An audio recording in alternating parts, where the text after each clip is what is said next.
Mais nous avons constaté que la tête à elle-même a des sous-parties. Et ce sont des parties aussi importantes que nous n'allons pas survoler sans qu'on puisse avoir l'idée. Hier, on a parlé de la chevelure. Et aujourd'hui, nous voulons un peu réfléchir sur la bouche. La bouche.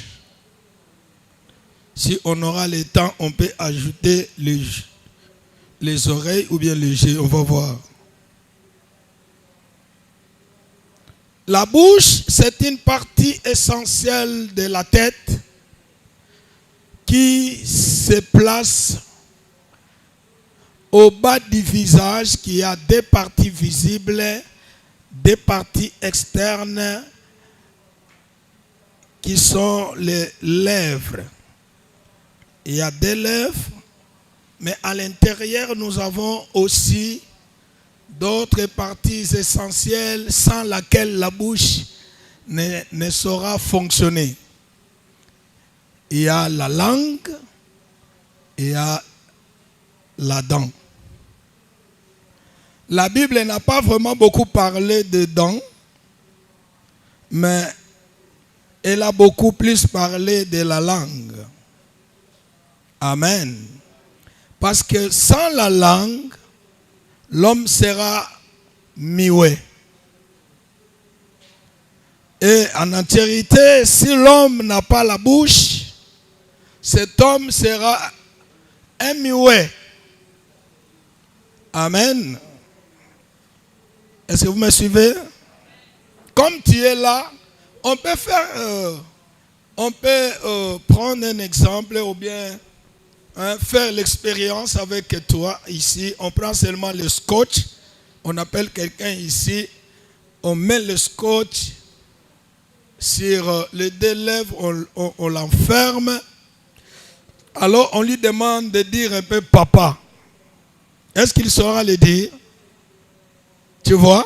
Donc l'absence de la bouche change déjà la connotation, change déjà la composition de l'homme. L'homme sans la bouche aura beaucoup de difficultés.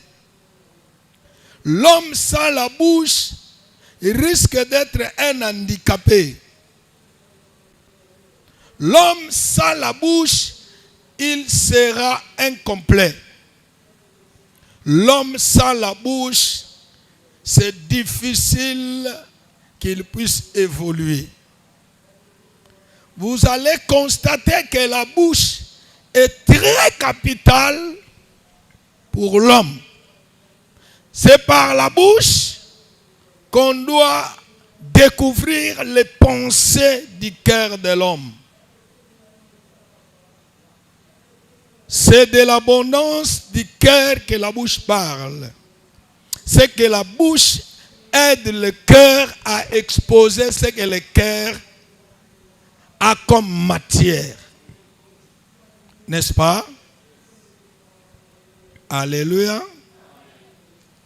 Et toujours dans la tête, il y a un élément que j'avais parlé hier, qui est le cerveau, qui nous aide aussi à manipuler tout cela afin que nous puissions atteindre un résultat important. Amen. Ton amen, je ne comprends pas si tu es ici avec moi. Amen.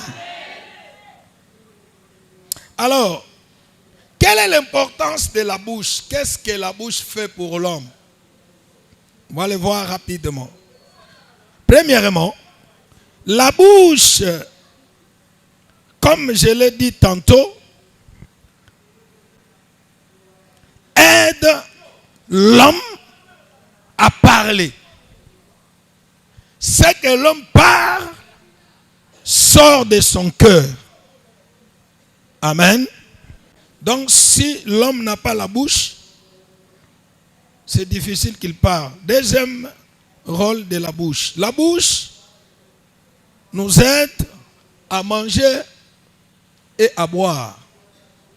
Il y a les manger et les boire naturels et aussi spirituels. Dans la dimension naturelle, on parle le pain,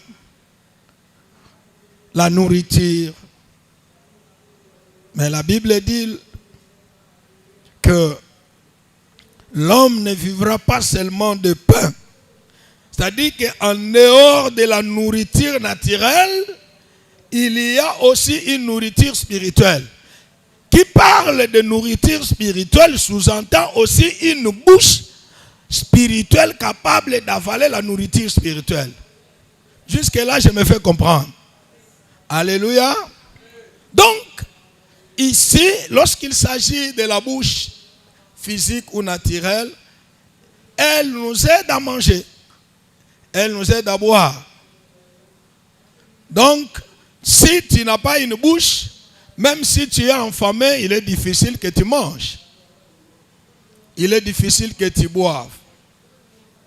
Alors la bouche serait là pour nous aider aussi à manger et à boire.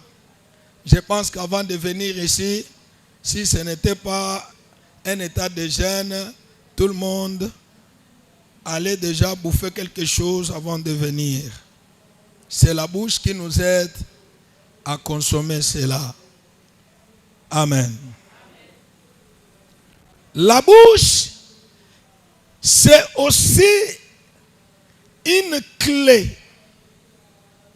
La bouche, c'est aussi une clé qui peut ouvrir et qui peut fermer. Par ta bouche, tu peux ouvrir des relations. Par ta bouche, tu peux fermer tes relations. Bien-aimés, même nous qui prêchons, nous avons besoin de la bouche. Si je n'avais pas la bouche, le pasteur Richard n'allait pas m'appeler pour vous enseigner. Si j'étais muet, je ne serais pas ici. Qu'est-ce que je vais vous dire? Vous donnez des signes. Et moi, je ne suis même pas sûr que ces signes-là interprètent réellement la pensée de l'homme qui parle. Est-ce que vous croyez à ça? En tout cas, les signes-là. On parle de maman, il fait ça. Mais c'est quoi? C'est difficile de comprendre. Alléluia. Donc si tu es muet, tu as beaucoup de difficultés. Tu as la pensée. Il y a des choses à dire. Mais c'est difficile de l'exprimer. Hier, j'ai parlé avec un frère qui bégayait. Bien-aimé, j'ai eu du mal à l'écouter. J'ai calculé ce qu'il allait me dire. Il pouvait me le dire pendant 1 minute. Mais il a fait 30 minutes.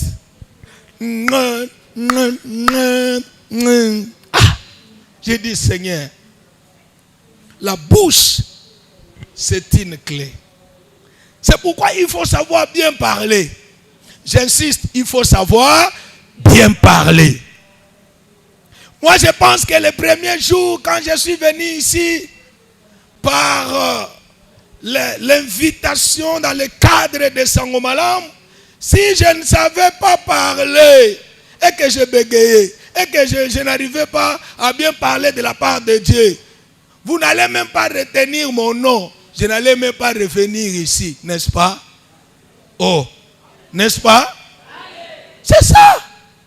Je pense que par ma façon d'exprimer la pensée de Dieu, cela a fait que l'attention de l'homme de Dieu me retienne dans ce calcul des orateurs qui pourront passer par le futur enseigner l'Église.